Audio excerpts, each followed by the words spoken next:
안녕하십니까. 안세현 대표 방종회사입니다. 오늘 제 279강은요. 일반 상속과 가압 상속이 도대체 어떤 차이가 있냐, 이걸 이제 비교해 달라는 말씀이 있어가지고 해보겠습니다.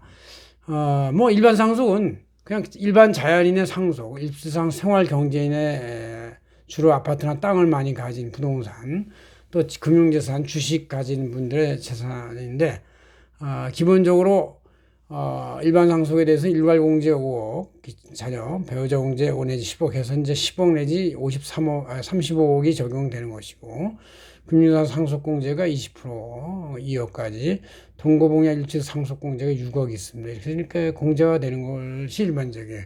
우리가 이제 최근에 그 아카데미상 사관왕을 휩쓰는 기생충 영화에서도 막판에 갑자기 벤처기업 잘 나가는 기업 사장, 박 사장이 죽었어요. 아무런 준비 없이 죽었을 때 이것은 바로 일반 상속이 될 수밖에 없어요. 갑자기 어떤 분이 사망하고 아니면 자연인의 사망이다. 이럴 때는 이제 그냥 일반 상속으로서 이 정도 공제밖에 못 받죠.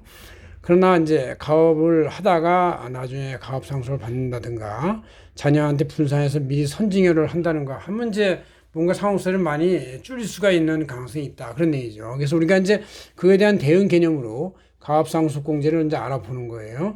그래서 이제 가압상속공제는 능동적이고 잘 나가는 사업가의 좀 천수를 누린 사망일 때는 가능하다. 그런 얘기죠.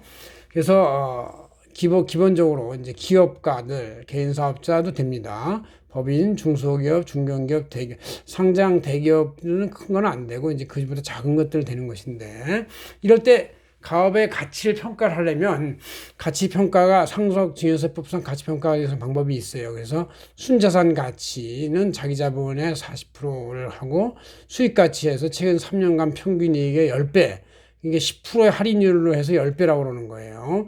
10배로 해서 60%. 이것도 평균하면 이제 보통은 연평균 이익의 한 10배 정도 보면 딱 돼요. 그럼 이제 상징법상 평가가 나오고, 보통 이제 그 자본시장에서 금융시장에서 막 올라가서 열받는 것은 이제 10배가 아니라 20배, 30배가 되는 것인데, 이것은 미래에 더 많이 들어올 거라고 예상이 되고, 이익이 또 할인율을 10%가 아니라 5%나 3% 이렇게 낮추면 30배에서 20배가 이거 올라가게 돼 있습니다. 이렇게 해서 평가를 해가지고 한다는 얘기죠. 근데 문제는 이 대기업 지분으로서 지분이 50% 이상의 대주 집단의 경우는 이제 이 가치에다가 30% 할증을 하는 거예요.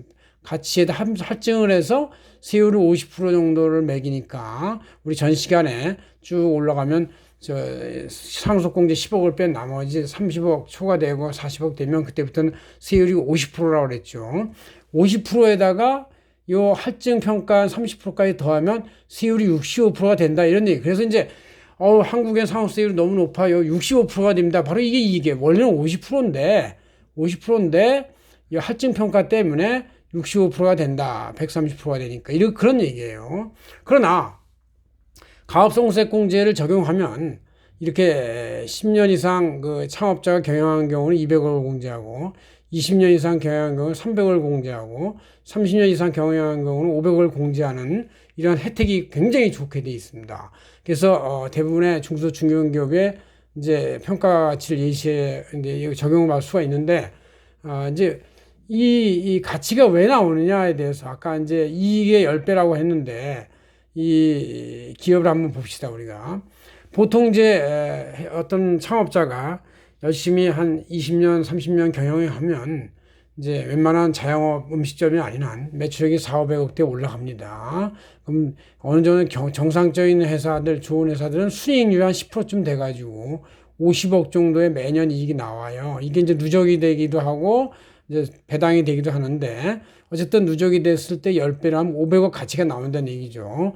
그래서 이제 우려한 기업은 이와 같이 이제 이익 경험이 이제 매년 50억씩 해서 쭉 누적이 되면, 또 점점 회사가 성장하면 어차피 물건도 많이 사와야 되고 재고도 많이 준비해야 되고 채권도 많이 깔리고 또 기계, 건물, 공장, 토지 같은 것들이 많이 늘어나면서 점점 확장이 되기 때문에 현금 재원이 별로 없어요. 그래서 이 경우에 아무리 많이 늘어나도 이거를 배당을 미리 받아낼 방법이 별로 없습니다. 그냥 그러니까 이 창업자, 기업주의 모든 가치는, 기업 가치 500억은 회사에다 이렇게 들어가 있는 거예요. 회사에 들어가 있기 때문에 빼내기가 어렵다.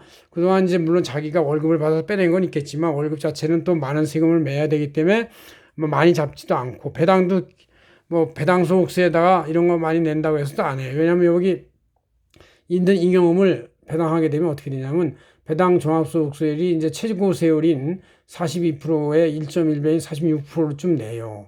여기다 건보료도 또 한 6.67%쯤 내면 한 52% 아무리 세액공제 받는다 하더라도 50% 정도가 내니까 야, 이 배당금 하면 50%를 내는 거야. 그러니까 사람들은 배당을 잘 안 하고 그냥 누적을 하고 또 배당할 재원도 이렇게 잘 나가는 회사도 사실 잘 없어요.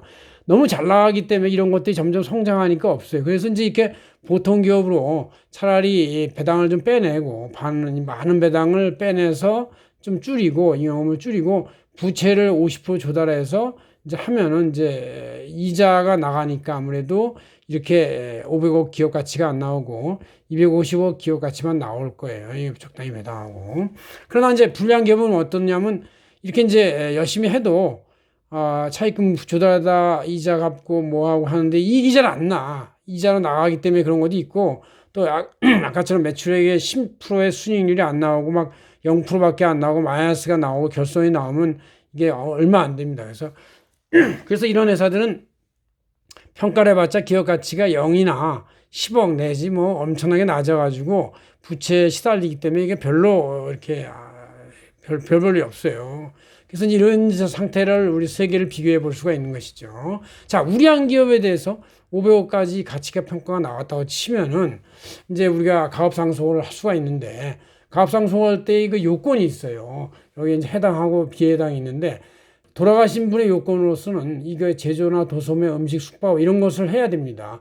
저희 안세계분비 같이 전문 직업이나 아니면 다른 회사 부동산하고는 이게 해당이 안 됩니다.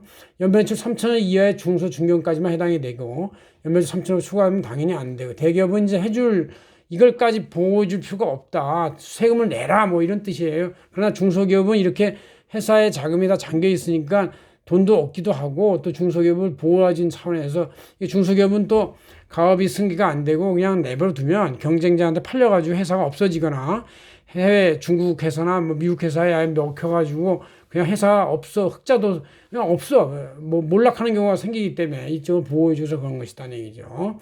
그다음에 이제 또 가족 기업주의 지분이 50% 초과돼야 되고 50% 미만 해당이 안 되고 비상소속 기업주는 이제 10년 이상 경영해야 되고 또 10년 미만이 아예 안 돼요.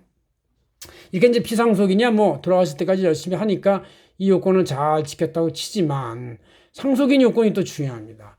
요새 우리 이제 50년대생들 베이비부터 세대는 한 가족에 4-5명씩 낳았으니까 가업을 승계할 자녀가 한두 명씩 있었어요. 그러나 요새는 한 명이나 2명 낳고 또 한 명도 하나 2명도 이제 이 부자 가업 상속할 정도의 중소기업 사장 자녀들은 막 교수하고 뭐 전문 직업하고 IT 기업하고 이러니까 이 가업을 승계하려고 안 그래요. 그렇지만 또 했다고 치면은 이제 상속인인 승계자가 승계 후 자산의 80% 이상을 끝까지 유지해야 돼. 20% 이상 처분하면 안 됩니다.